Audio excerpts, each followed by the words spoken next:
seja. E se vocês tiverem dúvida durante o assunto, vocês vão perguntando. Alguém já trabalhou aqui com desenvolvimento Apex, criação de classe dentro do Salesforce? Ou fora também, com qualquer outra linguagem?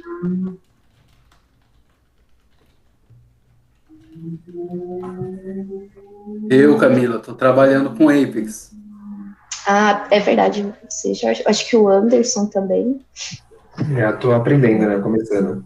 Estou no início também, eu sou júnior. Vamos ver. Eu também sou, um pouco. Você não é, não. Vamos ver aqui. Vou começar, então eu espero que essa aula dê um pouquinho de introdução para vocês. Eu fiz umas colinhas aqui porque é bastante assunto, tá? Então, vocês conseguem ver legal aqui a apresentação, deixando desse tamanho, ou preciso deixar a tela inteira? Porque... alguém sabe como que dá zoom aqui no PowerPoint? Sei lá. Bom, vou falando aqui se tiver ruim para ver, vocês me avisam. Não Ctrl mais não vai aumentar a tela, não? Deixa eu ver. Ctrl e scroll, né, do mouse. Tem um ícone. Eu tô sem mouse. Tem um ícone lá na parte superior, Camila. Aqui, ó. Aqui, ó, achei. Beleza. Achei. Legal. Então, vamos lá. A gente terminou a aula passada falando ali de SOQL, SOSL, né? Então, o SOQL a gente vai usar bastante dentro das nossas classes para buscar informação no banco de dados, para atualizar a informação e excluir, assim vai. Então, o que é, né, uma classe Salesforce? Eu coloquei as colinhas aqui embaixo. A classe, ela nada mais é do que um tipo complexo de dados. Eu acho que colocando F11 fica a tela cheia. Eu não quero deixar a tela cheia porque eu tô com um monitor só hoje. E eu fiz umas colinhas aqui, eu vou precisar dar uma lida durante a aula. Então, a classe, ela é um tipo complexo de dado. O que isso significa? A gente falou, né, nas aulas passadas sobre os tipos de dados primitivos que a gente tem, que é inteiro, string, date, time, que são tipos de dados que eles atravessam tipos de linguagens, né? Tá. Então,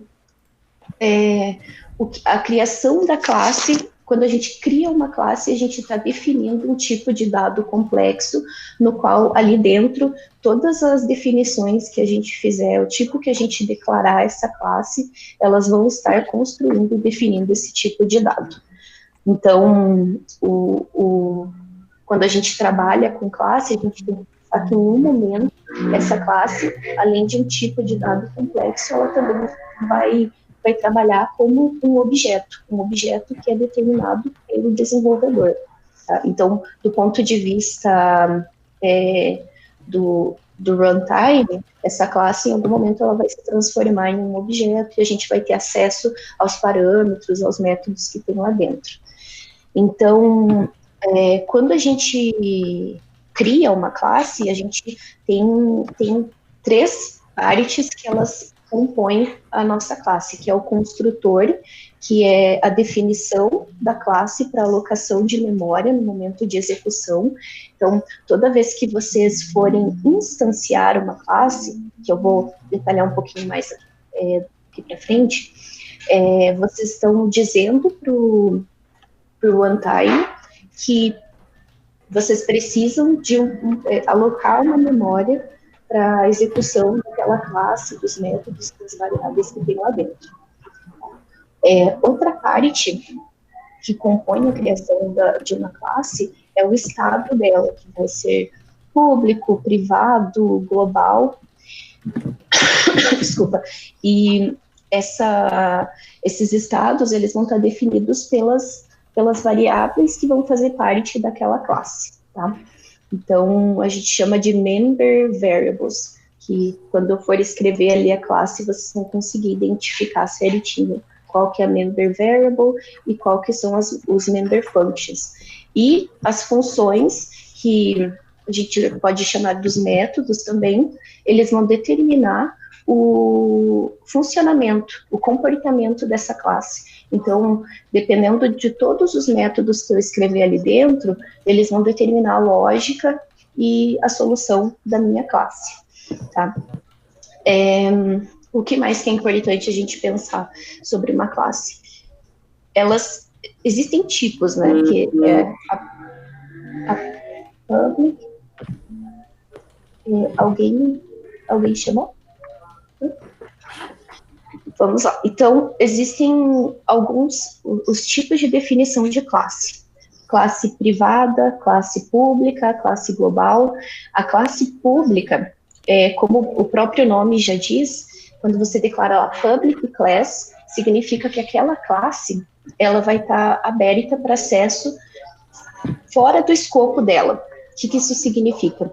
Que quando a gente cria classes, métodos, variáveis e tudo mais, a gente tem que pensar na segurança desse código, na segurança e no nível de acesso a esse código.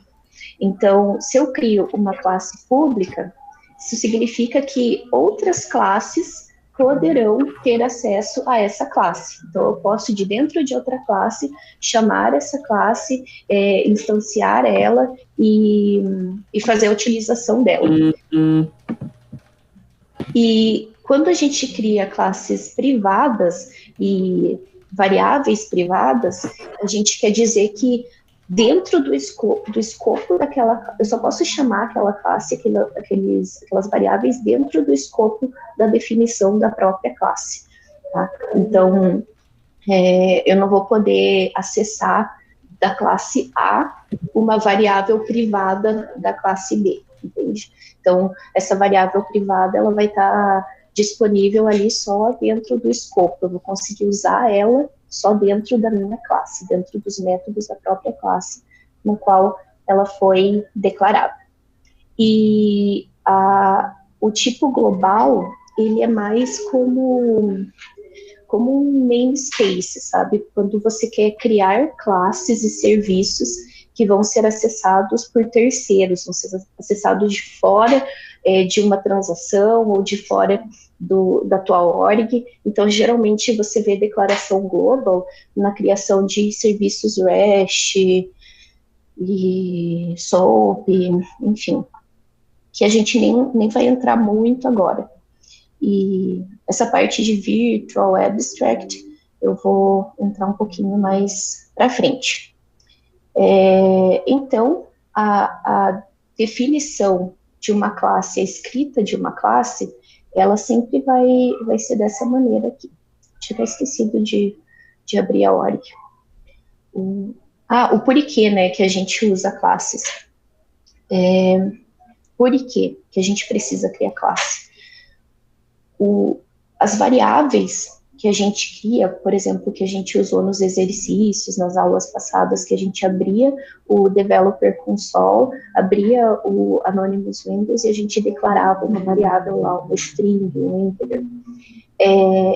Essas variáveis, elas não podem existir sozinhas. A gente conseguiu executar elas lá no Anonymous Windows porque é uma funcionalidade que o Salesforce liberou aqui para executar código na hora, para testar, mas a gente não tem como executar e utilizar uma variável sozinha. A gente tem que fazer o wrapped up, ela tem que estar wrapped up, ela tem que estar dentro e declarada de uma classe.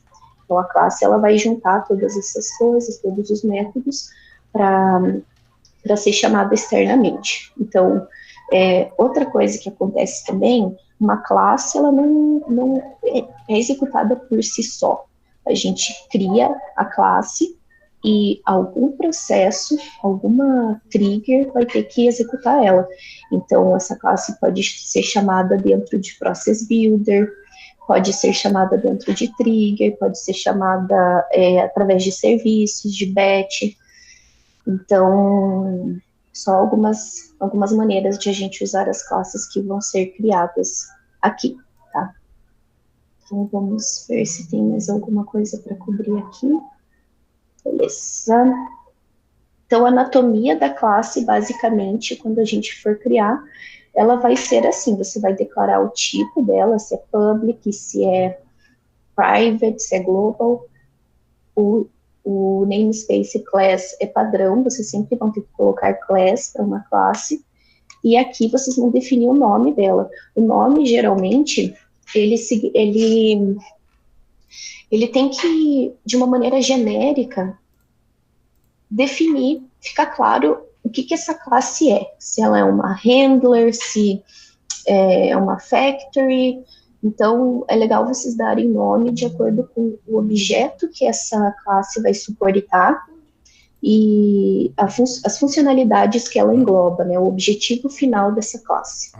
E os métodos dentro dela são um pouquinho diferentes, a gente vai ter que declarar de acordo com a ação que eles vão fazer. Por exemplo, um método dentro de uma classe que faz adição de números, add numbers, ou, por exemplo, algum método que só imprima um valor, você vai colocar imprimir valor, por exemplo, né, só... Claro que vocês não vão usar nomes assim, mas é só alguns exemplos. E vamos lá.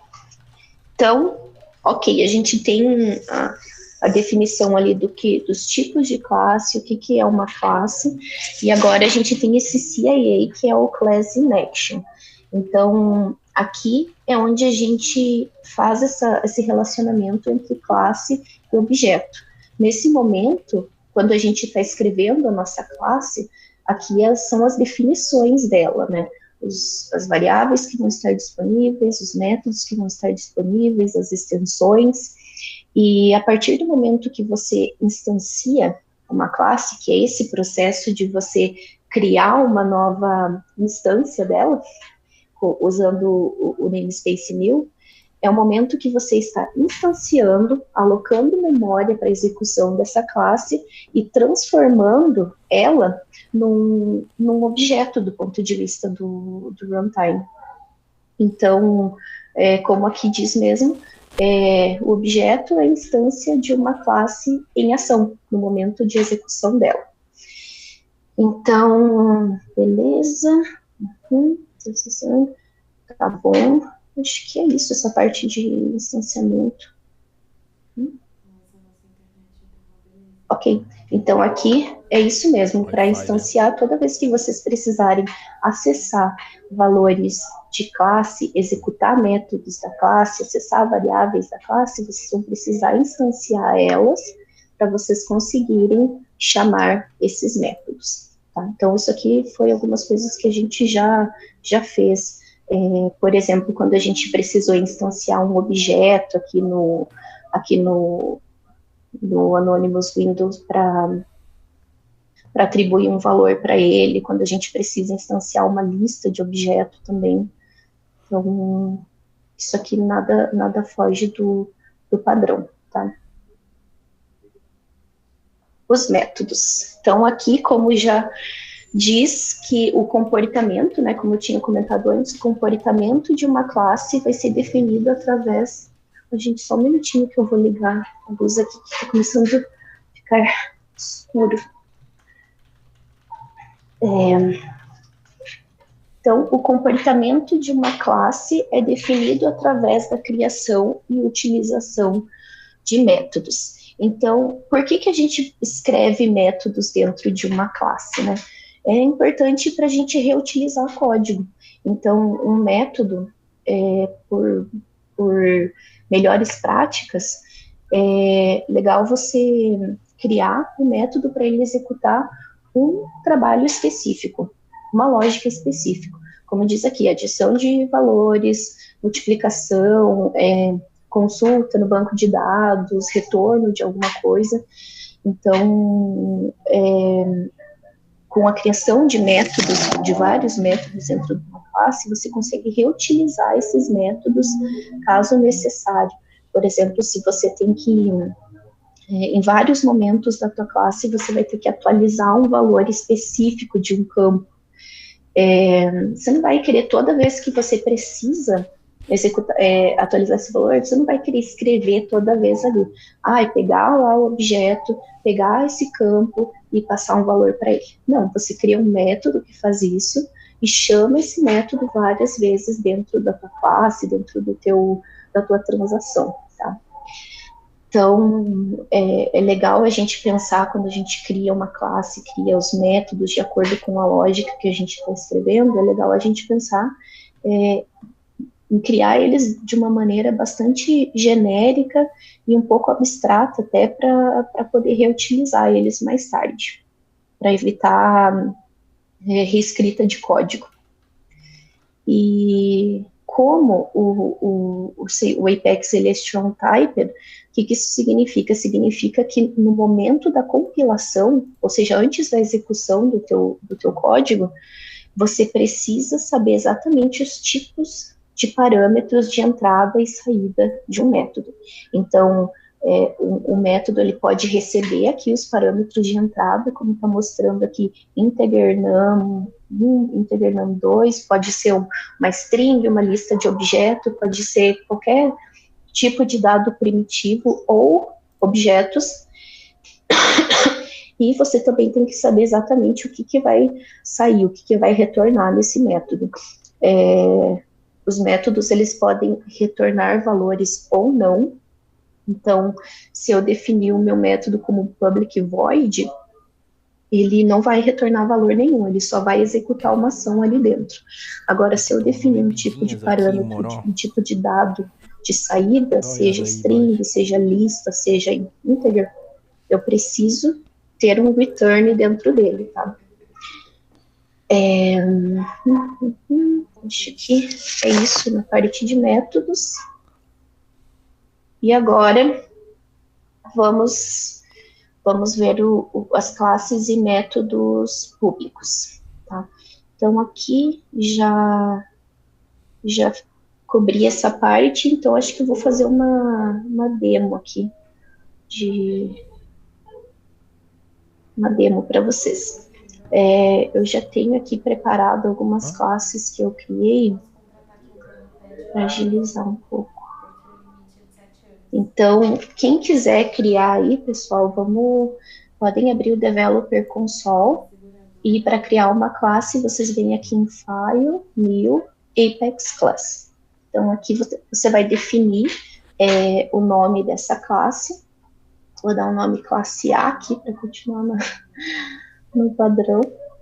E aqui a gente já definiu, ela já vem definida como public, tá? Então, significa que essa classe ela vai poder ser acessada de outras classes, de outras chamadas. Então, dentro da minha classe, eu vou poder declarar variáveis e também vou poder declarar métodos. Então, vou fazer aqui um método que ele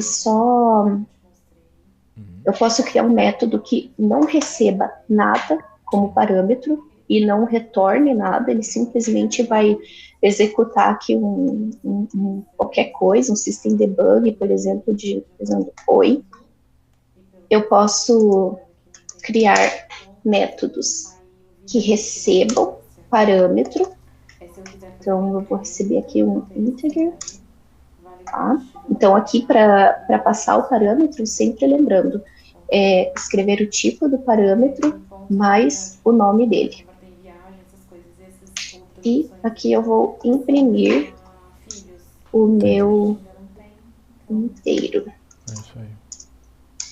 Ok? E aqui eu também poderia trabalhar com essa variável, eu poderia receber um valor ali dela e transformar esse valor aqui dentro. Então, dá para fazer algumas coisinhas. E aqui a gente pode ter uma classe que retorne um tipo string e receba uma string aqui. Então, eu vou fazer o seguinte, system.debug, string. Então, aqui está salva. Desculpa, gente, aqui não é debug não, aqui eu tenho que lembrando, né, se tem um tipo de saída da classe, eu tenho que ter a chamada do return para retornar um valor daquele tipo específico, que eu estou esperando aqui, que é uma string, tá? Então, se eu tentar aqui declarar um integer e retornar ele, vai dar erro de compilação, tá bom? Então, alguém aqui quer chutar ou acha como que eu faria para usar essa classe, para chamar esses métodos?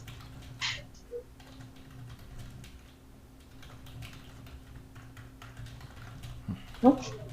Vamos lá, então. Você tem que entrar lá no Anonymous Console, né, criar uma nova instância dessa classe e invocar o método que você quer utilizar naquele momento ali. Isso mesmo. Então, para criar uma nova instância daquela maneira lá que eu estava comentando comentando antes, a gente chama a classe, né, o tipo, lembrando, um tipo de dado complexo, aqui poderia ser uma string, poderia ser um integer, mas eu quero chamar a classe que eu defini. Então, classe A, vou atribuir o nome para ela, e usando o namespace new, eu estou instanciando a minha classe e alocando memória para ela.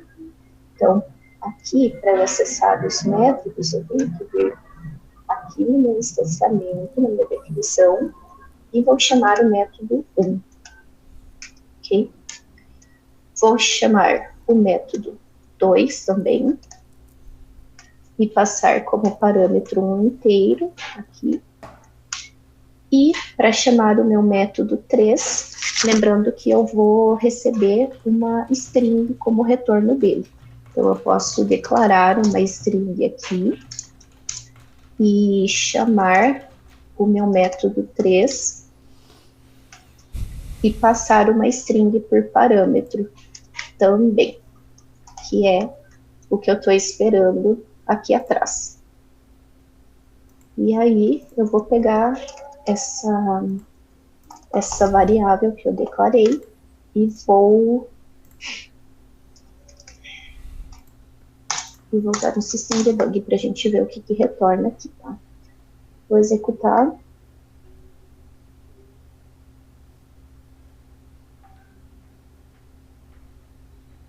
E aqui, vamos dar uma olhada. Primeiro resultado que veio foi esse oi, né, do método 1, que é exatamente o que eu estou fazendo aqui. O segundo retorno é o número 5, que eu passei como parâmetro aqui na chamada do meu método. Então, ele pegou esse número 5 e imprimiu aqui na tela para mim. E o método 3, eu passo como parâmetro uma string, recebo o retorno desse método aqui no meu Anonymous Window e imprimo ele como método 3 teste, ok? Essa parte aqui é bem, né, o básico da criação de classe e método. Então, vocês têm alguma dúvida, talvez como aplicar isso no mundo real? Ficou claro como seria a aplicação disso em um cenário real? Sim. Camila, eu tive só uma dúvida em relação àquela outra classe que você abriu como exemplo, daquela palavrinha this. Eu sei que tem alguma coisa a ver com memória, mas eu não consigo lembrar exatamente o que é. Desculpa, qual que é? A primeira classe que você abriu lá, quando você abriu lá no Dev Console. Não sei se é classe 1 ou classe 2. Não, também não. Essa daí. Essa keyword. Já vou entrar aqui. Beleza, então.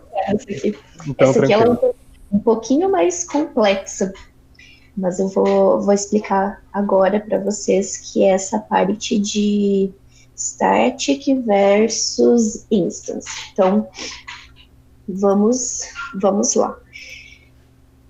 Beleza, esse assunto aqui, gente, eu acho que talvez fique um pouco confuso, mas eu vou cobrir ele, e aí mais pra frente a gente pode ir entrando em cada tipo. Ok, então o que está acontecendo aqui nessa classe 2? Eu criei essa classe, declarei um instance member variable, que é o que a gente falou aqui, que é a parte de uma definição de classe, então são as member variables, e tanto essa aqui quanto essa, desculpa, são member variables, que são parte da classe. Mas a definição delas, a declaração delas é um pouquinho diferente. Aqui é uma instância de uma variável, certo? Aqui ela é pública, ou seja, vai estar disponível tanto dentro da minha classe quanto fora, para ser acessada de outras classes. A minha variável estática, ela é um pouquinho diferente, porque quando a gente declara um private static, a gente está dizendo que ele só vai ser acessado dentro do meu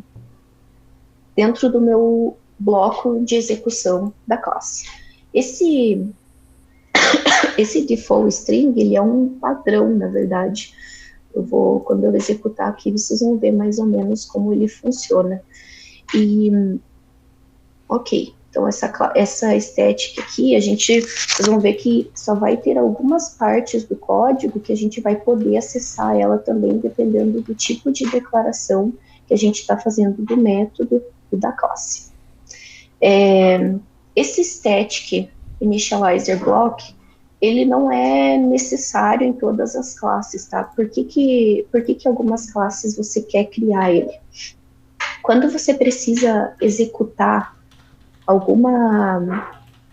o próprio nome diz, né, estático, um valor específico de um dado, um valor específico de uma variável, você abre esse bloco de static e você faz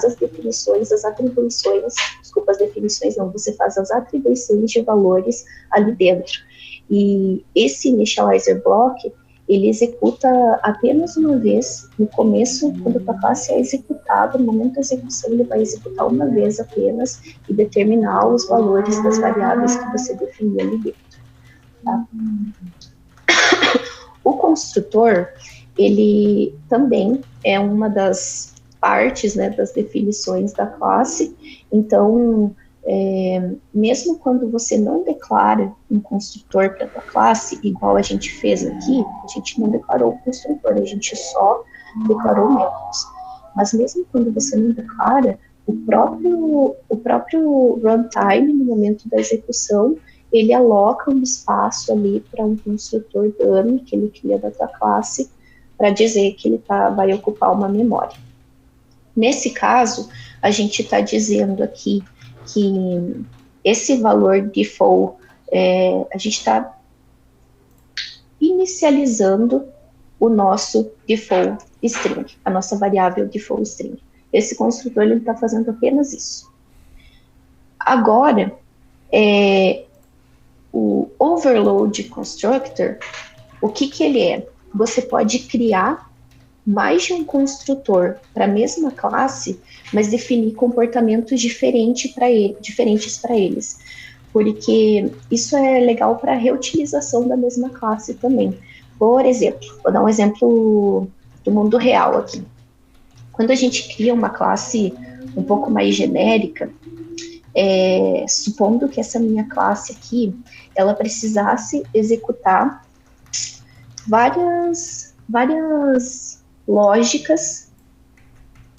Deixa eu pensar aqui, só um minutinho. Vamos supor que a gente precise de uma classe que receba tipos diferentes de dados, mas que, de alguma maneira, dentro da lógica ali, a gente vai trabalhar uma lógica parecida para essa classe. Por exemplo, eu tenho aqui dentro, digamos que eu precisasse fazer de novo, né, a atualização de um campo do objeto conta. Só que essa minha classe, ela pode receber tanto uma lista de conta, quanto um objeto conta, ou apenas o ID de uma conta. Então, eu poderia criar aqui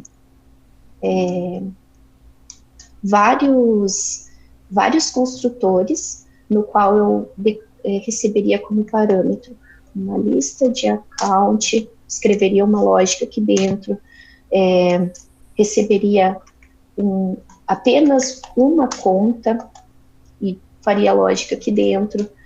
E aí eu poderia criar um outro construtor aqui que receberia um ID da conta, e aqui dentro eu faria lógica. Então, mesmo que a gente declare o construtor várias vezes,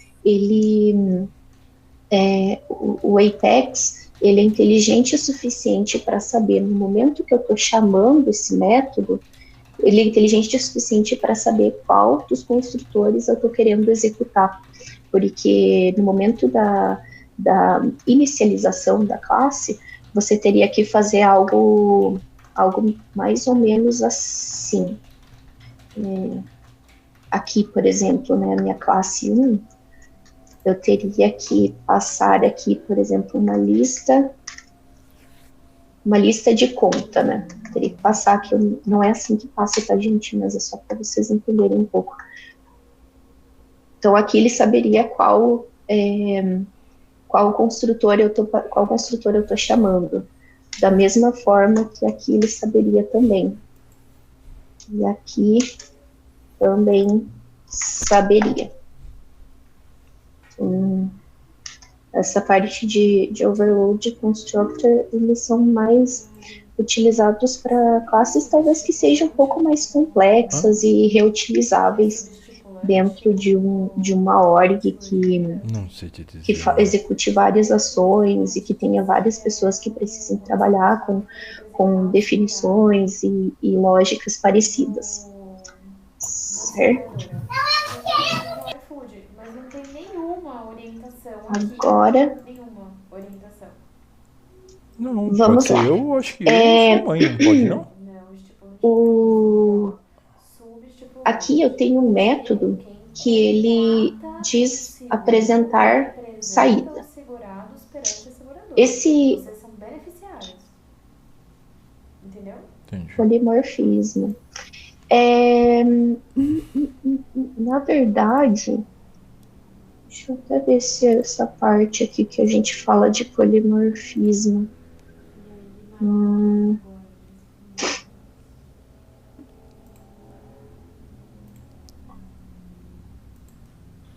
É isso mesmo, essa parte que é a parte de polimorfismo. Então, exatamente, a tua classe, ela vai ter várias utilizações e vários construtores. E apresentar a saída. Ok, então o que esse meu método apresentar a saída ele vai fazer? Ele vai imprimir a minha variável. E aqui o que eu digo? Eu digo que a minha variável, quando eu chamar a classe dessa maneira, ela vai receber o meu parâmetro, vai atribuir para a minha variável aqui que eu declarei aqui em cima e vai imprimir ela. Então, a palavra this a gente usa para acessar variáveis que são declaradas dentro do mesmo escopo, tá, da classe. Camila, uma dúvida. Por exemplo, nesse caso, lá em cima, nas instance variables, lá você colocou que a variável é uma string. E aí embaixo você passou os métodos, e aí você colocou, por exemplo, lá os métodos que tem o overload. Só que, por exemplo, se lá em cima eu declarei que variável ela é uma string, como é que string receberia, por exemplo, uma lista? Então, na verdade, eu teria que ter um outro parâmetro, não seria o parâmetro variável, por exemplo, que receberia uma lista de alguma coisa, certo? Isso, só que aí você não atribuiria essa lista para a tua variável, entende? Se você criar um outro construtor aqui que recebe uma lista, você vai tratar essa lista dentro de algum método para talvez atribuir um valor para a tua variável string aqui. Mas nada impede de você criar aqui em cima um tipo de dado lista. Ah, entendi. Então, para eu ter esse outro método, eu teria que ter uma variável condizente, ou seja, com o mesmo tipo de dado lá em cima. Sim, se você fosse atribuir toda essa lista para uma variável. Tá bom. Entende? Essa aqui já existia, né? Então, vamos... Opa, aqui que eu tinha declarado que não estava certo. Ok. Então, aqui apresentar... Vamos chamar esse método aqui, essa primeira parte. Nossa, eu tinha escrito um monte de código aqui no meu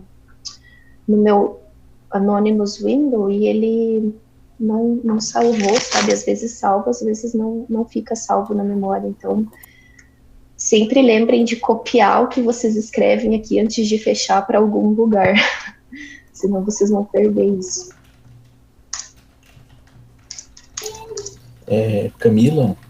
Oi? Eu queria fazer uma pergunta. Pode fazer, por favor. Eu vi que sempre a gente está instanciando a classe antes de usar os métodos, fazer a chamada, né? Em alguns exemplos ali nas trilhas, eles não instanciam a classe, eles já fazem a chamada direto, tá? Uhum.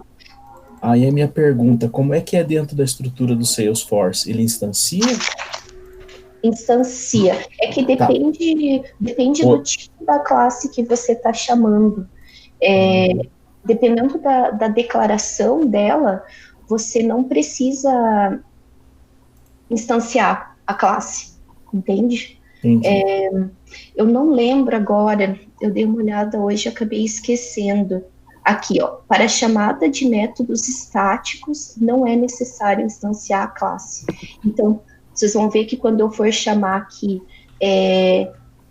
esse static, eu vou poder chamar direto do nome da minha classe. Tá? Entendi.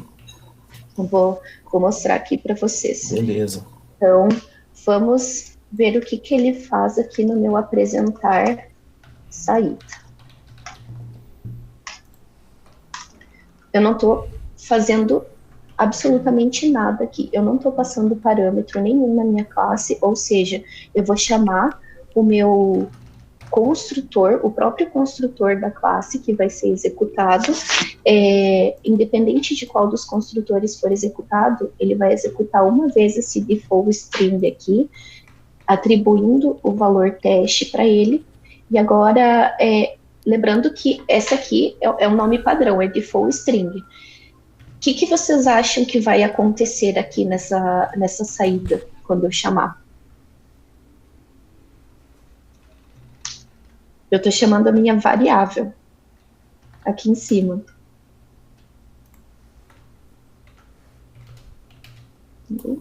Vai imprimir teste ali, né? Apresentar saída teste. Vamos ver se é isso mesmo. É isso aí.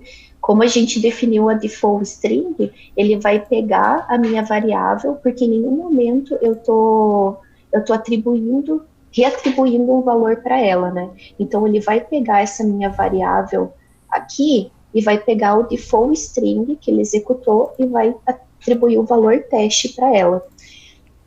Agora, vamos ver passando esse parâmetro aqui na string, né? No meu construtor. Só passar meu nome aqui. Nossa, as meninas não sabem?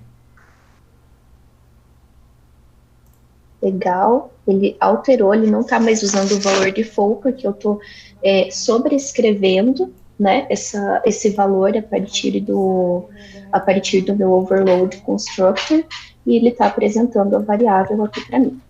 Agora, a gente vai apresentar essa saída 2. Deixa eu até ver se eu consigo chamar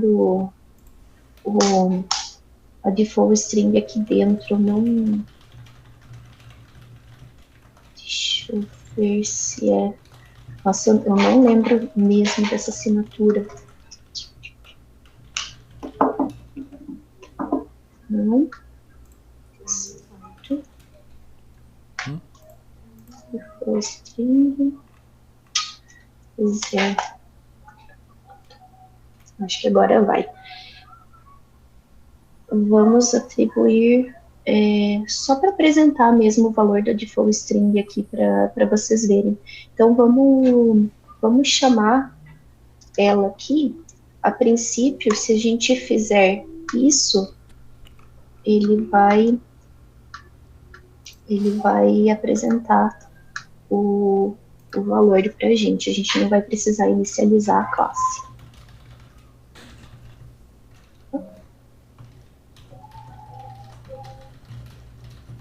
Beleza, então saída método static, ele carregou ali o valor que a gente tinha definido como padrão aqui na execução do bloco static como teste.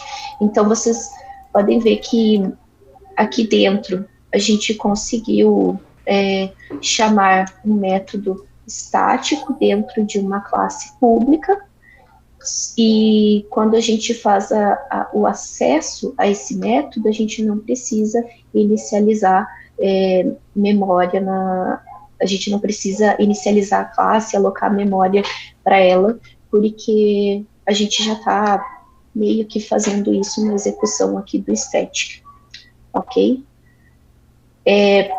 Essa parte aqui de polimorfismo e static e tudo mais, eu tô explicando aqui para vocês entenderem um pouco da diferença, mas nesse primeiro momento a gente não vai trabalhar com nada disso, tá? O desafio que eu vou passar para vocês para essa semana, ele vai ser um pouco mais simples para vocês pegarem o jeito ali na criação de classe, chamada de método, lógica, tá bom? Então, não se preocupem que a gente com certeza vai entrar aqui num desafio de polimorfismo do mundo real, para vocês conseguirem gravar bem esse assunto. Tá? Alguma dúvida nessa parte?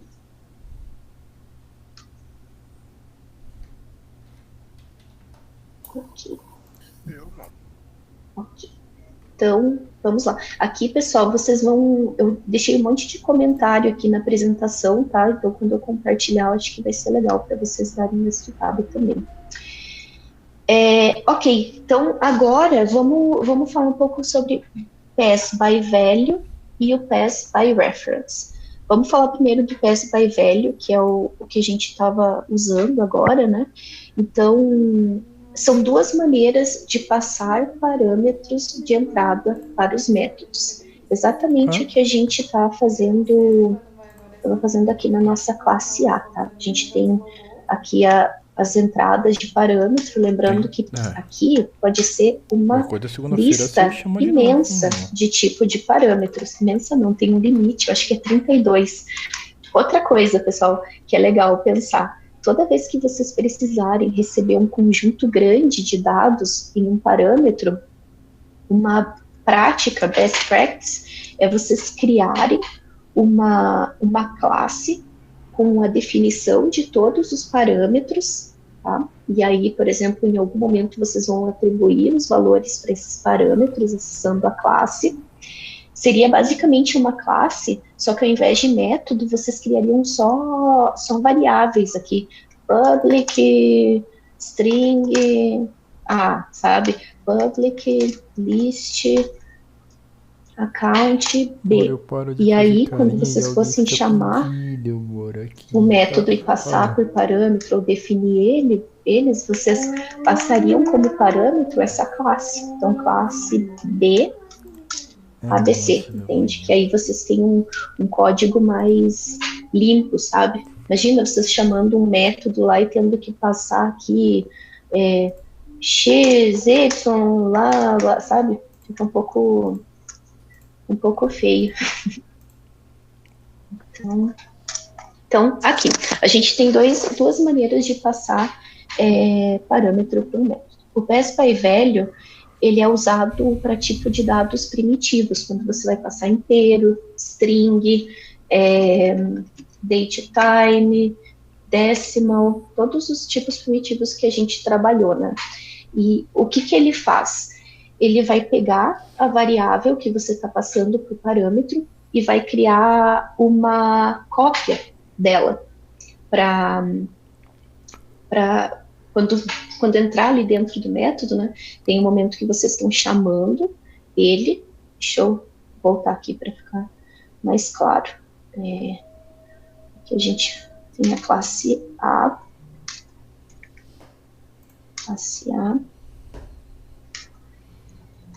E a gente vai estar aqui passando um parâmetro para o meu método 2.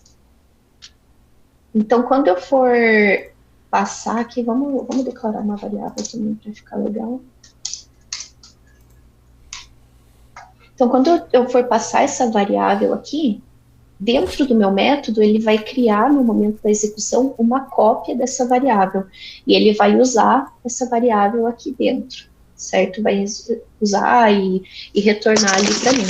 Então, o que significa? Quando eu estiver tratando essa variável aqui dentro, trabalhando com ela, todas as alterações que eu fizer para ela, elas vão acontecer na cópia dessa variável, e não exatamente na variável que eu passei aqui como parâmetro, tá?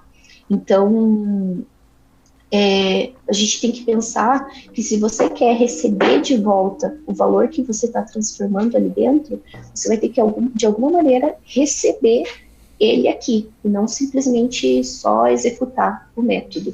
Deixa eu mostrar aqui para vocês.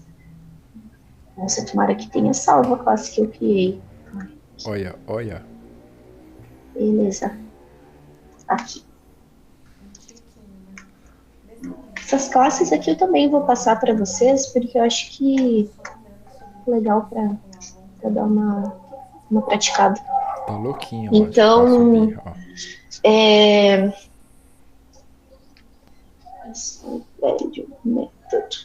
então, o que eu estou fazendo? Eu criei um método aqui do tipo void, que ele não vai retornar nada para mim. E esse método, só dei o main velho aqui para a gente saber o valor inicial dele. Então, declarei uma variável aqui com o meu nome. Esse aqui vai ser o valor da variável antes de eu trabalhar com ela, de eu fazer esse pass by value aqui. E aqui vai ser o resultado dessa mesma variável depois que eu chamar o bypass value método, tá? Então, o que eu estou fazendo aqui? Declarei a string nome como Camila, estou passando essa string aqui para o meu método pass by value method. Ele está recebendo aqui uma cópia da minha string, tá?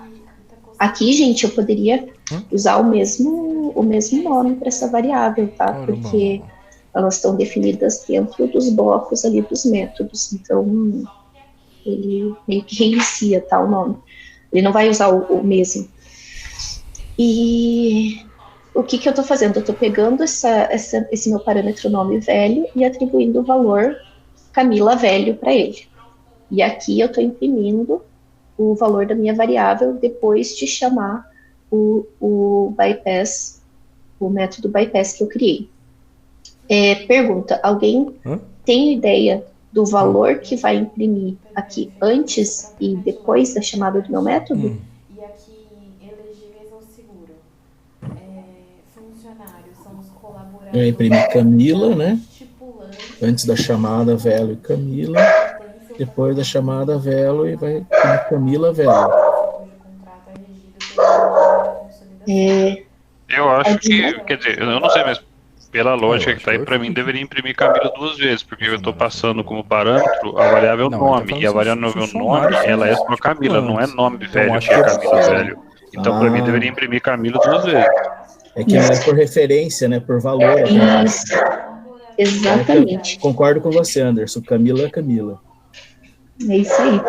É isso mesmo. Então, essa é uma das diferenças essa é a principal diferença do bypass by value. Bypass value e bypass value. Meu Deus. By reference e by value. Esse aqui é by value. Então, quando a gente for executar aqui.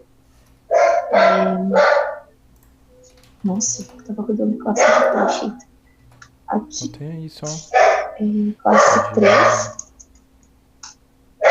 Nossa, gente, eu Ó, tô, dá uma lida tô, na, no tô na casa dos meus pais hoje e eles saíram, minha mãe saiu, o cachorro fica bem louco aqui. Só pode ser empresa. Idoso o cachorro já, ele sente falta É a empresa mesmo, amor. É a empresa. Ok, então vou chamar o meu velho método. O meu velho método vai instanciar ali o string nome, vai chamar o método by pass, by velho método, e lá vai imprimir. Ó, vamos ver aqui.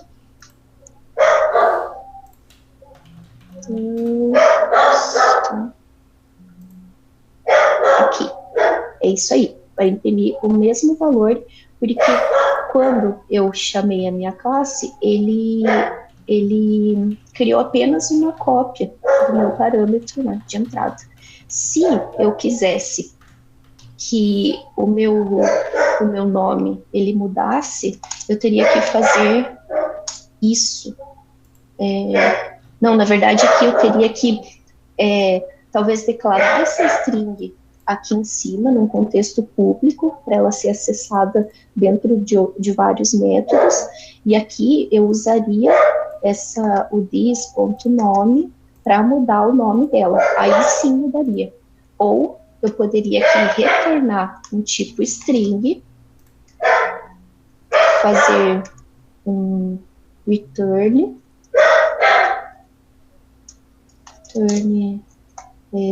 Camila velho, e aí eu atribuiria esse Camila velho para minha variável nome, porque aí eu estaria retornando um valor, tá? Ok, vamos colocar aqui. Certo. Então, esse aqui é o funcionamento de um parâmetro by velho. Agora, vamos ver a diferença aqui do by reference. Então, o by reference ele é utilizado para tipos de dados que não são primitivos, então, classes, objetos, referência de objetos. Então, quando a gente usa o reference, ele não faz uma cópia da variável, sabe?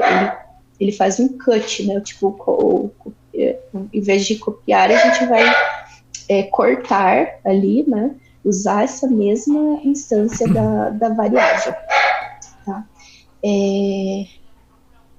Ou seja, a gente vai estar trabalhando com a variável inicial, que foi passada por parâmetro.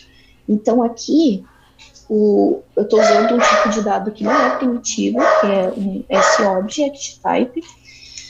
Então, eu instanciei o meu objeto conta, atribuí aqui o valor para um nome Camila velho, e só para vocês verem a diferença, tá? Na verdade, aqui eu posso usar Camila 1, Camila 2. Opa. Então, antes da chamada do meu método que vai fazer a reatribuição de um valor para o meu nome, ele vai imprimir o valor que eu declarei aqui em cima, né, que eu atribuí aqui em cima. Mas depois que eu passar esse tipo de dado para o meu método pass by reference método, onde ele está atribuindo outro valor para o meu nome, ele vai fazer essa alteração aqui. Por quê? Porque eu estou trabalhando com a mesma instância, a mesma variável, tá? Então, essa aqui é a principal, é a diferença entre o pass by value e o pass by reference. Então, vamos executar aqui. Só uma pergunta, Camila. Não teria nada, então, na assinatura do método ali que você colocasse um ref, alguma coisa assim? Não precisa? Não precisa. Tá. Ele entende já pelo tipo de dado que você está passando aqui, pelo tipo de parâmetro. Tá? Vamos executar o pass by reference.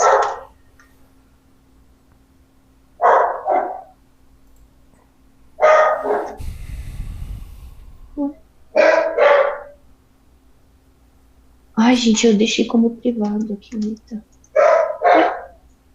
Tá funcionando.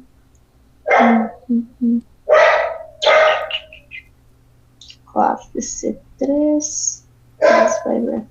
Ai, gente, eu chamei o método errado. É esse aqui que eu tenho que chamar. É o main que vai executar e não o outro.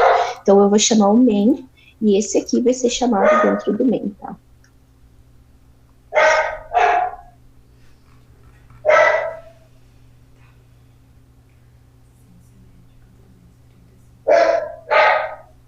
Aqui, ó. Viram?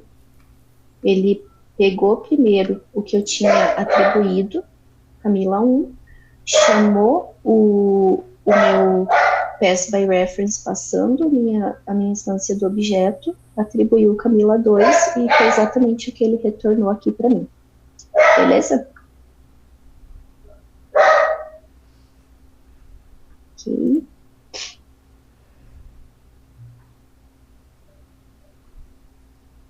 Ok. Então, agora, estendendo uma classe. Camila, Oi? posso tirar uma dúvida rapidinho sobre o reference e o value? Só para ver se eu entendi. Quando você passa pelo valor, ela não alterou ali, por exemplo, Camila e Camila teste, porque a instância original ela estava com o mesmo valor atribuído. Você setou o valor ali que você está passando uma cópia daquela variável. E quando você passa pela referência, não, você trabalha nos dois, digamos assim, nas duas atribuições com o mesmo objeto.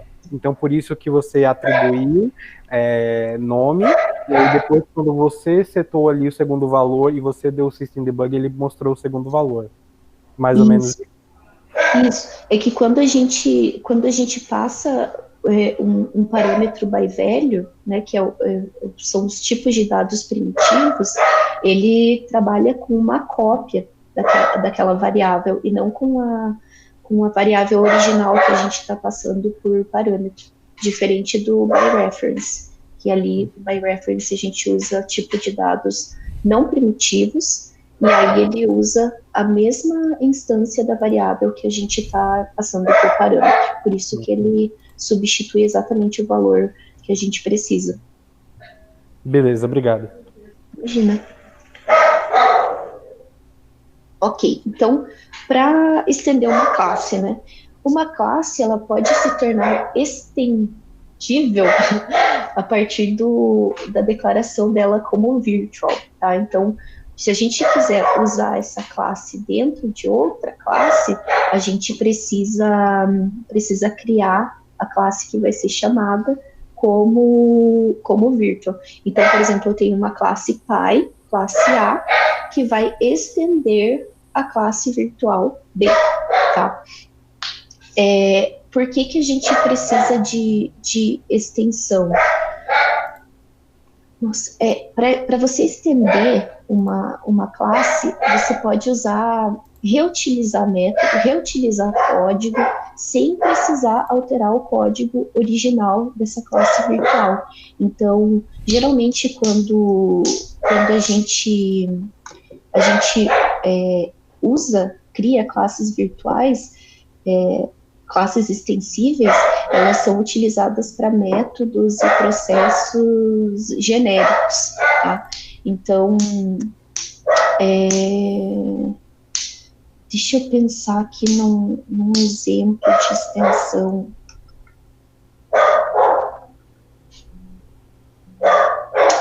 Por exemplo, vocês querem um método, por exemplo, o exception.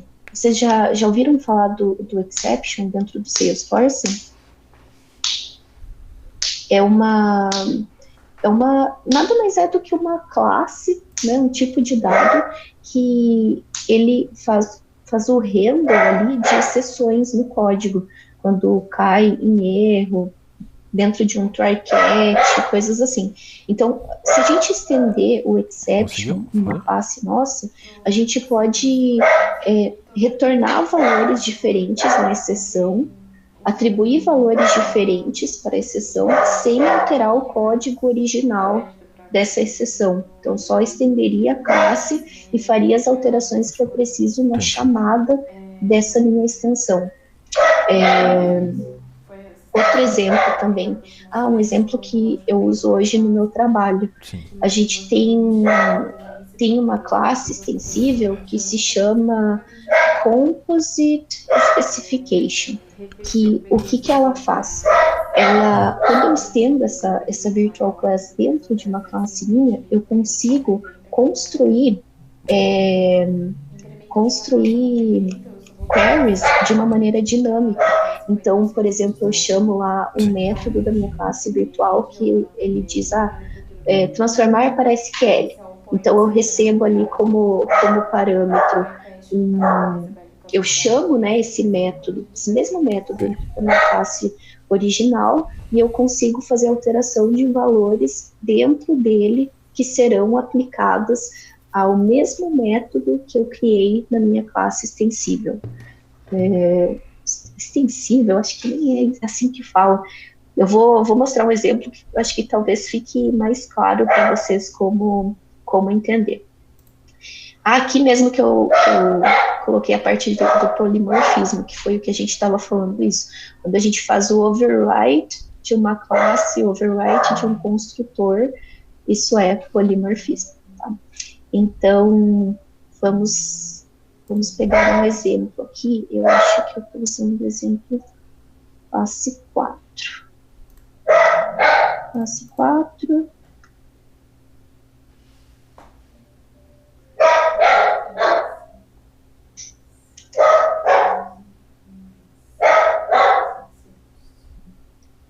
Então, que essa minha classe virtual, essa classe virtual também aqui, pessoal, essa parte de extensão, não se preocupem que a gente também vai fazer um desafio do mundo real, vou fazer um desafio do mundo real para vocês fixarem melhor como, em quais momentos vocês poderiam utilizar uma classe virtual e tudo mais. Então, a diferença da declaração de uma classe que pode ser estendida, ela vem aqui nessa palavra virtual, no namespace virtual, antes do class e depois do tipo da minha classe. Então, tanto a classe quanto os métodos que vão ser chamados, eles precisam estar declarados como virtual. Aqui, eu estou fazendo simplesmente um método que imprime uma string, tá? Só isso que ele faz. Ele não retorna nada, não recebe nada como parâmetro. Porém, eu também posso criar métodos que funcionem de maneira diferente. Representar, retornar string, e aí eu pego aqui string a system.debug, return mas aí acho que não é bem o foco, mas a gente pode declarar o método de qualquer maneira e vai poder usar ele de qualquer maneira, contanto que a gente lembre de usar a keyword, aqui o namespace virtual, certo? Então, isso aqui que seria como uma classe filho, eu diria, né?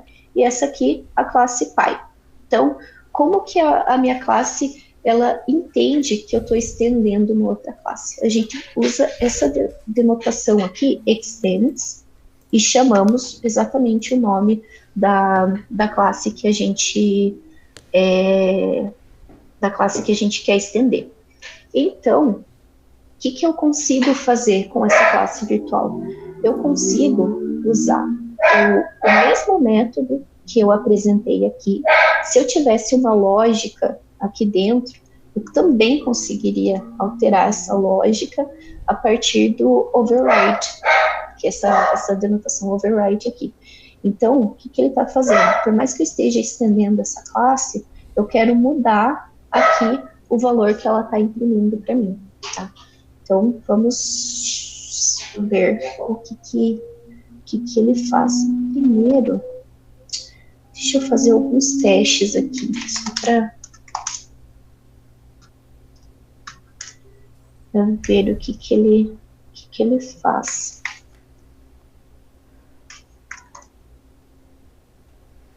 Então, vamos...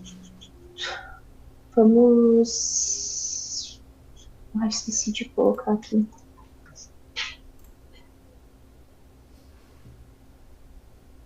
Então tem que ter o override, isso aí. Então não posso dar o mesmo nome se eu não usar o override. Ele sempre vai sobrescrever a definição do meu método, desculpa, o behavior, o comportamento do meu método.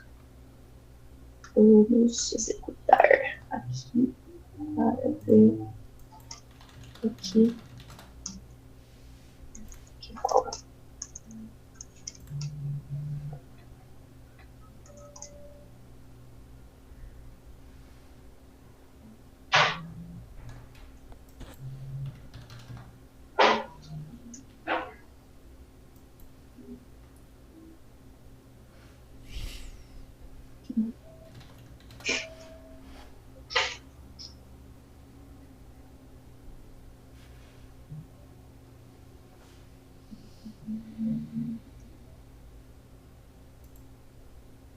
Não aconteceu absolutamente nada, porque como eu estou usando a palavra aqui, o meu override, ele sobrescreve exatamente tudo que eu tô fazendo aqui dentro do meu system, do meu método virtual. Então, se eu quiser imprimir um valor diferente, eu vou usar o system debug aqui e executar ele.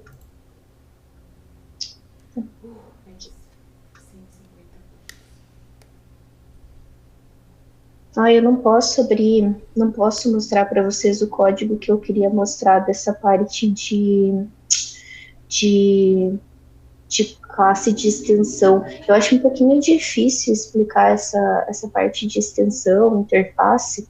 Eu vou tentar reescrever um código que eu costumo usar aqui para passar para vocês de maneira que não comprometa nenhum dado, nenhum trabalho que eu faço, para ficar um pouco mais clara essa parte de virtual, porque aqui se tu for pensar, beleza, mas para que eu vou precisar disso?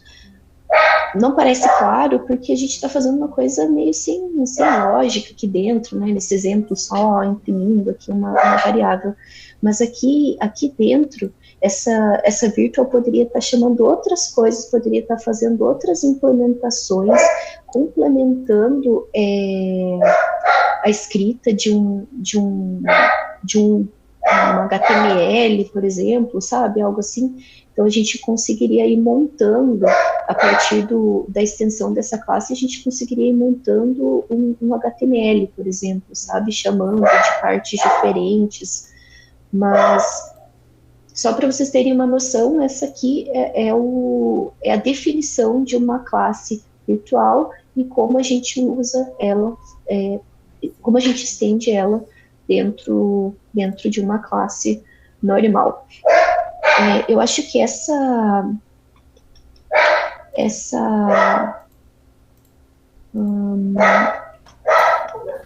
Viu, Camila? Oi? Oi. Eu queria dar um exemplo aí no caso. Vamos dizer que eu criei uma classe principal lá, uma virtual, para fazer uma operação básica, né? E aí eu vou criar uma outra classe, estendendo essa classe básica, né? Base, vamos dizer assim, para fazer aquela ação, aqueles cálculos básicos e mais alguma coisa, né? Então eu posso chamar ela de repente, para ela fazer aquela parte e reaproveitar o código, né? Tipo camada, vamos dizer assim, né? Isso, muito legal, exatamente. Da mesma maneira que eu me expressei meio errado ali no HTML, eu poderia, por exemplo, no HTML, onde a gente precisa colocar vários breaks, né, tipo uma parte específica ali, o /B, o P, eu poderia ter um método que fosse inserindo isso e eu estaria complementando ele com outras coisas. Então, de uma maneira resumida, nada mais essa parte de extensão é a escrita de métodos genéricos que podem ser usados em conjunto com outras lógicas. Esse exemplo que você deu é muito legal. Inclusive, acho que vou passar até um exercício similar a esse para vocês fixarem essa parte da extensão. Obrigada. Ok. Vamos. Aqui também tem algumas definições, tá, gente, que vocês podem dar uma olhadinha depois. Agora, o último assunto que eu quero cobrir hoje é a parte de interface, tá? O que é essa interface? Então, quando a gente implementa uma interface, a gente meio que obriga a classe que está implementando a fazer exatamente as coisas que a gente está definindo na nossa classe de interface. A interface, ela não tem lógica, ela não executa lógica nem nada. Ela só tem os métodos que você precisa executar, métodos padrão. Então, aqui nesse exemplo que ele está mostrando, ele tem uma interface que se chama Purchase Order. Então, aqui ele tem um método que é Double Discount. Ele pode ter também um Double Discount, não, Double juros, talvez, um Double taxa. E quando eu implemento essa interface na minha classe, é lá que eu vou definir qual que vai ser o comportamento do meu método que eu instanciei na minha interface. Também é uma maneira de você reutilizar os métodos, as definições de métodos, retorno de métodos, podendo mudar o comportamento dele, podendo definir o comportamento dele, e também obrigando a tua classe a utilizar a implementar todos os métodos que você definiu na tua interface.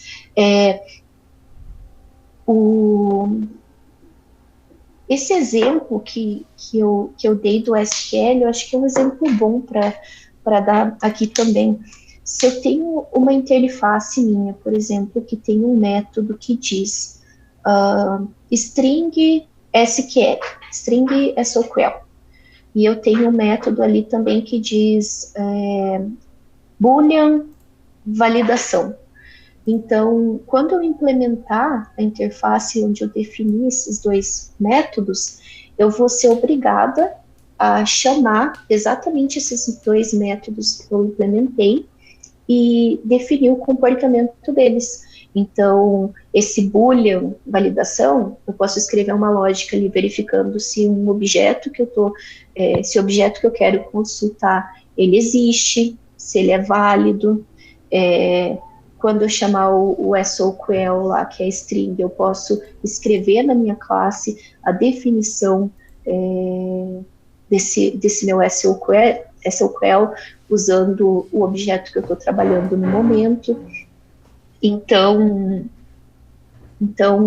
é uma maneira, assim, eu acho até que a interface eu acabo usando mais do que o extend nos códigos que eu faço, porque o fato de você poder ir definindo a lógica dentro da classe torna ainda mais reutilizado, tá? Então, que ele falou que ele não pode ser instanciado sozinho.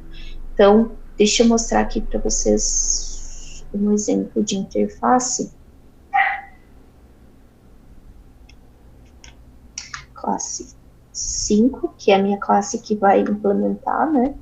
E uma coisa que é bom lembrar, quando você define uma interface, ela não é uma classe, tá? Eu dei o nome classe aqui, mas agora que eu vi que não faz o menor sentido.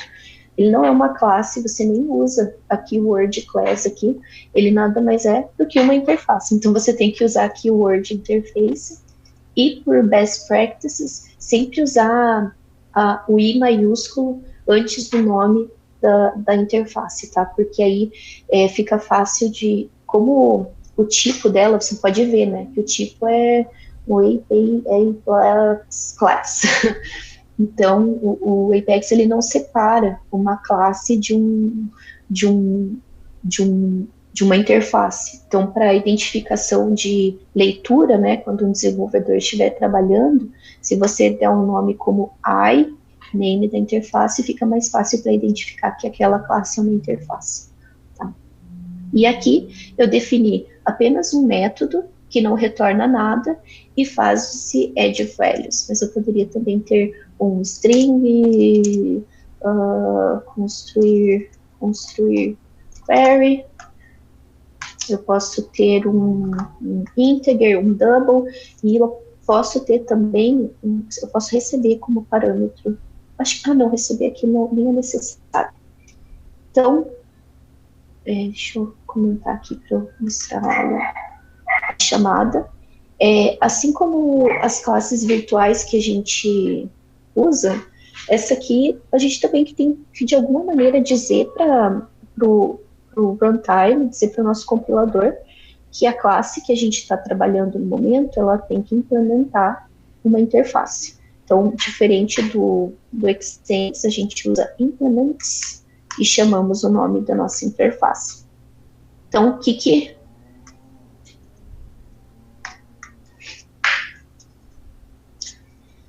Então, aqui, toda vez, tudo que eu tiver dentro do meu iClass aqui, da minha interface, eu vou ter que, obrigatoriamente, implementar dentro da classe que está sendo chamada. Tá? Então, se eu colocar 30 métodos aqui dentro, eu vou ter que implementar aqueles 30 métodos. Isso é legal porque por mais que você consiga mudar o comportamento desses métodos, você sabe que toda classe que chamar essa interface vai fazer exatamente a mesma coisa, ela vai fazer o mesmo serviço, só que implementando valores diferentes, atribuindo valores diferentes. Então, aqui nesse exemplo que ele passou do discount, toda classe que trabalhasse no valor de invoice ali, sei lá, algo assim, ela teria que implementar os métodos que eu criasse na minha interface para seguir ali um padrão de desenvolvimento, um padrão de flow da lógica do negócio. Tá? Voltando para o exemplo lá de montar query. Eu gosto desse exemplo porque ele é muito prático e muito utilizado, porque se vocês forem pensar quantas vezes a gente tem que escrever select, insert no banco de dados, quantas vezes a gente tem que montar query no código, vocês vão ver quando vocês começarem a trabalhar mais com isso. Então, uma interface que obrigue você a sempre escrever no mesmo padrão e conseguir montar essas queries facilita o dia a dia e também cria um padrão de desenvolvimento na tua org. Tá? Então, quanto mais interface, mais classes virtuais vocês puderem criar, melhor. Então, aqui, ele não deixa eu executar, nem não deixa eu compilar essa classe se eu não tiver implementado o meu método add values, add valores, que está aqui na minha interface. E aqui dentro, dentro da classe que eu vou definir o comportamento do meu método. Então, o que eu estou fazendo aqui? Eu estou pegando só 2 inteiros, somando ele e imprimindo o resultado. Agora, como que a gente declara isso? Como que a gente executa, né,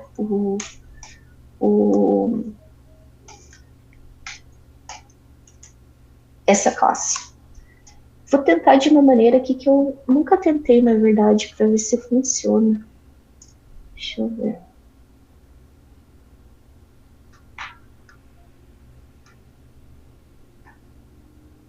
Funciona também. Mas eu poderia fazer dessa maneira aqui também. Se eu não me engano, talvez eu esteja confundindo, trocando as bolas.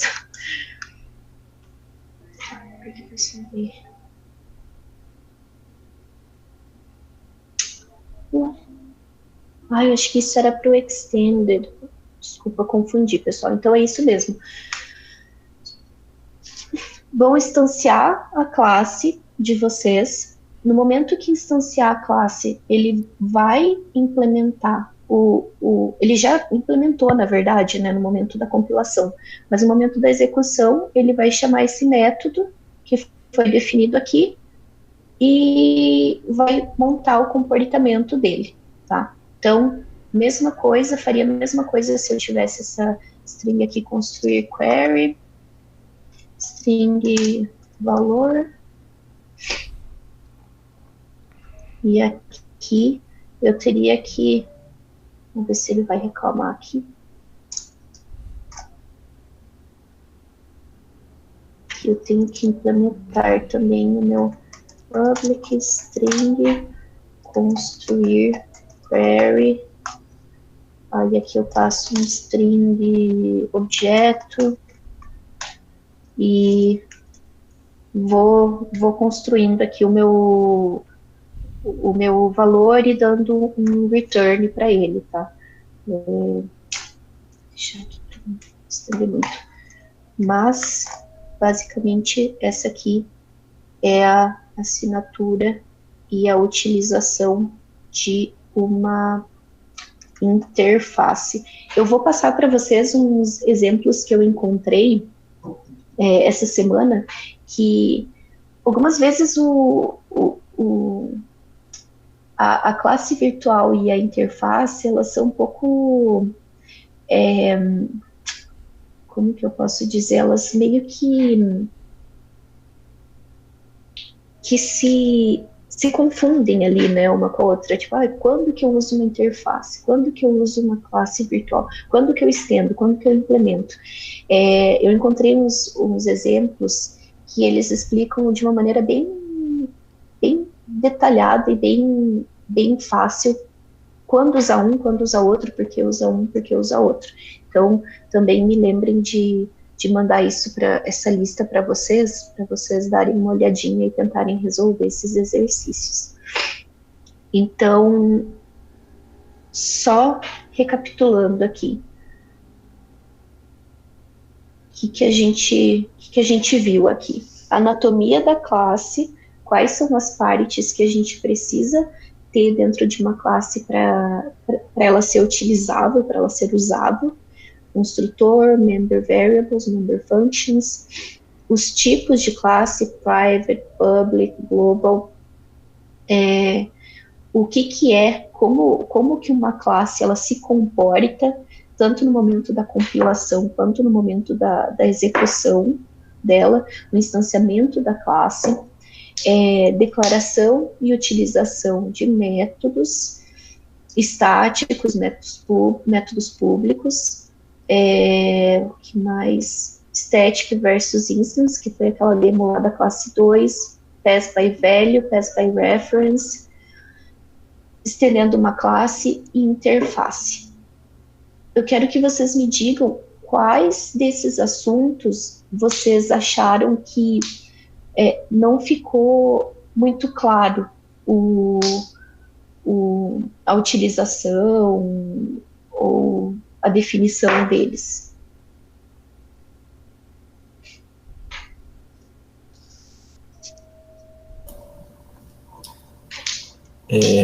Camila, eu tenho estava pensando aqui a respeito, como consumir essas classes dentro de um projeto Salesforce, né?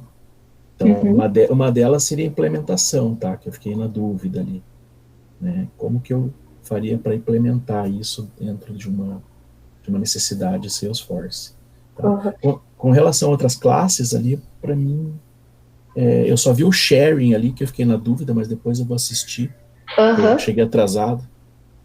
Não, o sharing a gente nem passou, mas o sharing, ele nada mais é do que você, quando você vai trabalhar com dado dentro da tua classe, você tem que pensar que quando você está alterando um dado, quando você está executando uma lógica, executando uma classe, algum usuário está executando naquele momento, algum usuário que trigou aquele processo. Por exemplo, o usuário salvou um registro de conta, essa conta chamou uma classe. O with sharing, ele garante que, olha, pode ser que eu esteja enganada, porque faz muito tempo que eu não leio sobre o with sharing, espero que eu esteja certa, tá? Mas até onde eu lembro, o with sharing, ele vai pegar os acessos ali dentro, todas as alterações que a gente fizer, e vai meio que fazer um bypass no banco de dados, sabe? Então, ele está compartilhando os dados para o usuário que está executando o código naquele momento. Diferente do bypass que a gente usaria para pular, por exemplo, a execução de uma trigger ou a execução de um process builder, tá? Agora, quanto à utilização, à implementação, quando você diz a implementação, você está dizendo da interface ou a implementação desses exemplos que eu mostrei? Algum código Salesforce que vai chamar isso, entendeu? Tá. Entendeu? Mais do ponto de vista, assim, de uma lógica de negócio, né? Isso. Talvez não é o momento, tá? Mas é uma curiosidade. Não, na verdade é exatamente o momento. Não sei se você pegou, mas eu vou passar um desafio para vocês, onde vocês vão conseguir ver isso num caso real, tá? Onde eu vou pedir para vocês criarem ali uma classe, chamar uma classe para executar um método que vai fazer uma ação específica. Então, eu acho que quando eu passar isso vai ficar um pouco mais claro. Agora, a parte de interface e de virtual, eu acho que é melhor eu passar uma demo para vocês primeiro, antes de vocês partirem para um desafio, sabe? Então, como eu não posso mostrar código que eu faço no meu dia a dia, eu vou dar uma olhadinha ali no que eu tenho para transformar um pouco, para mostrar para vocês como seria a utilização de uma interface, de uma classe virtual no dia a dia. Já as classes ali, né, na verdade toda classe que a gente cria, elas vão ser chamadas a partir de alguma ação dentro da tua org. Pode ser, como eu falei, uma trigger que está dentro de um objeto, e essa trigger vai ser chamada numa atualização, numa inserção de dados. Pode ser através de um process builder. Por exemplo, quando a gente trabalhou ali nos process builders que enviavam e-mails e tudo mais, nada impede você, se você precisasse fazer um envio de e-mail bastante complexo, nada impede você de criar uma classe que faça isso, que execute métodos que peguem o e-mail do usuário e transformem, escrevam um HTML ali bonitinho, e você chame essa classe a partir de um process builder, ou chame essa classe a partir de uma trigger. Então, tudo que a gente for criar de classe, a gente tem que pensar no momento que essa classe vai ser chamada, a partir de onde essa classe vai ser chamada. Tá? Não sei se ficou claro. Entendi agora. Entendi uma aplicação ali. Isso. Então, uma aplicação, uma lógica, ela pode ter várias classes relacionadas, né? Uma classe chama outra e assim vai. O importante é você, quando você cria essas classes, você separar elas por definição. Então, você vai agrupar métodos específicos para cada classe. Eu costumo separar bastante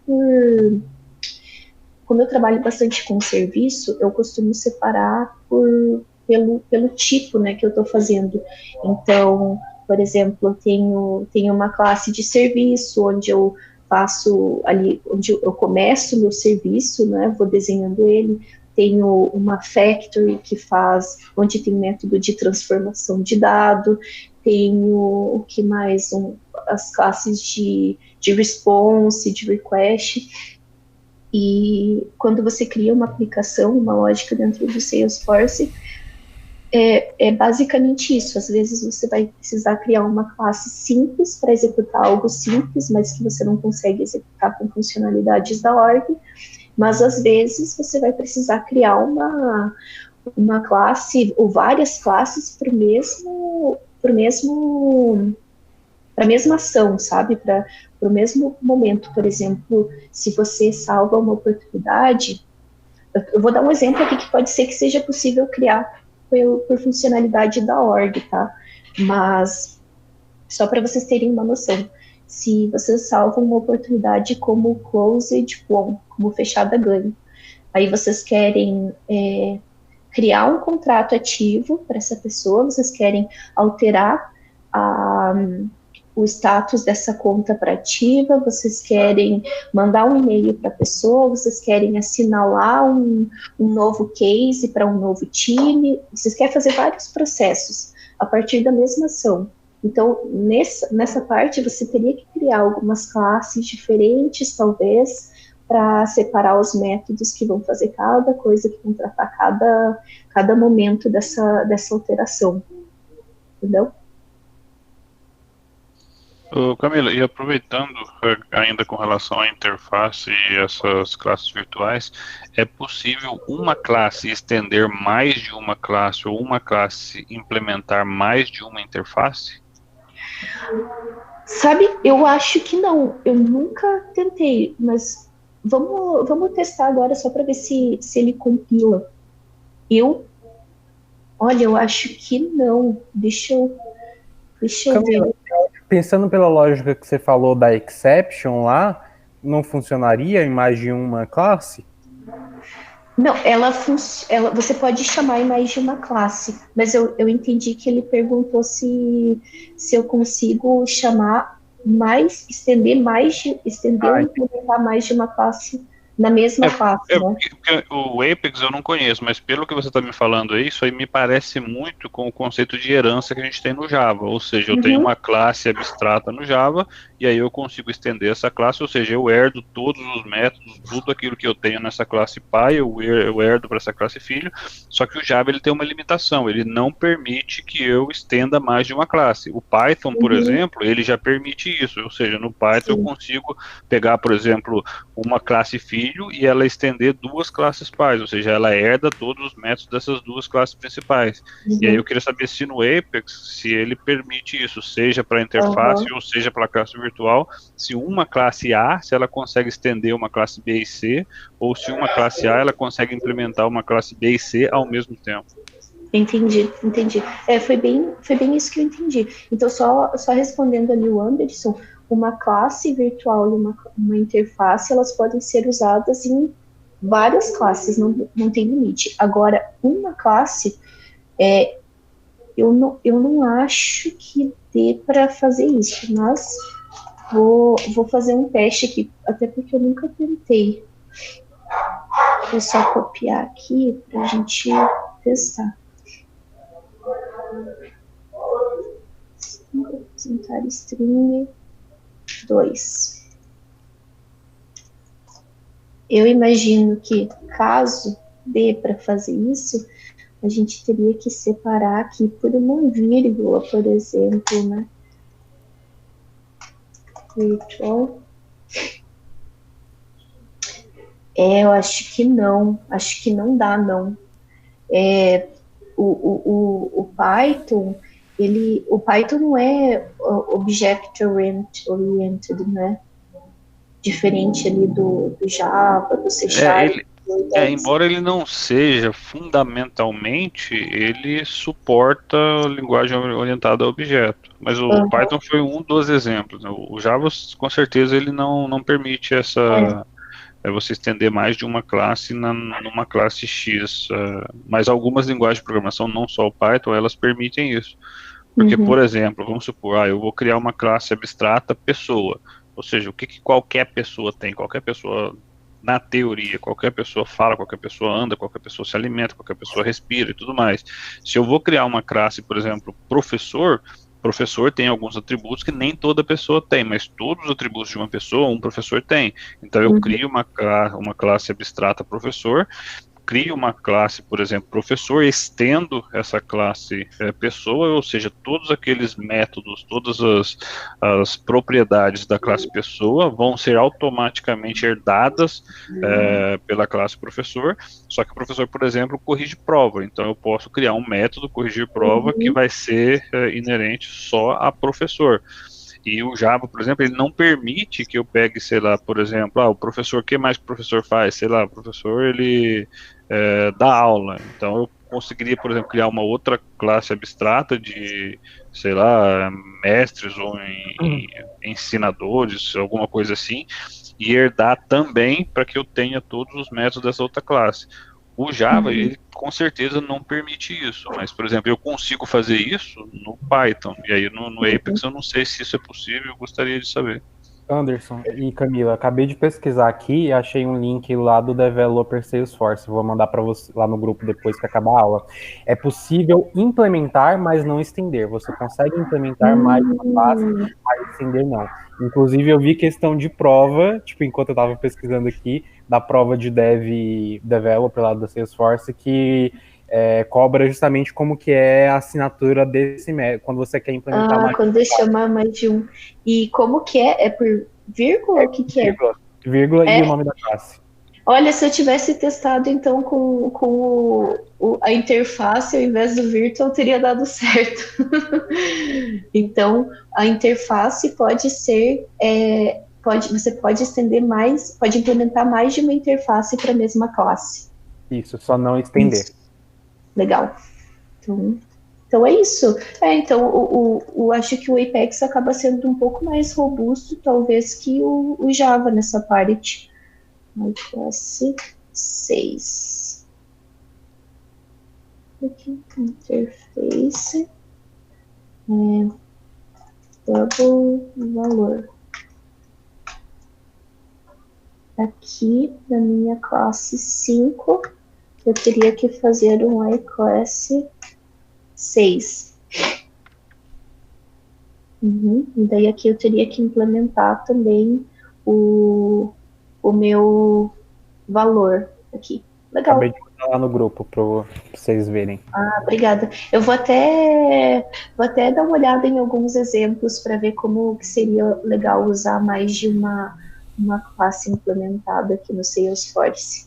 Boa, ótima dúvida que você trouxe. Deixa eu só... Aqui foi o Anderson. Nossa, tem bastante Anderson na turma. Acho que tem uns 4, né? Toda vez que... É mal do nome ser desenvolvedor. Não. Eles vão dominar o mundo. Não é mal. Quero ver, tô contando com isso. Então, gente, esse foi o assunto de hoje. Eu acho que é um assunto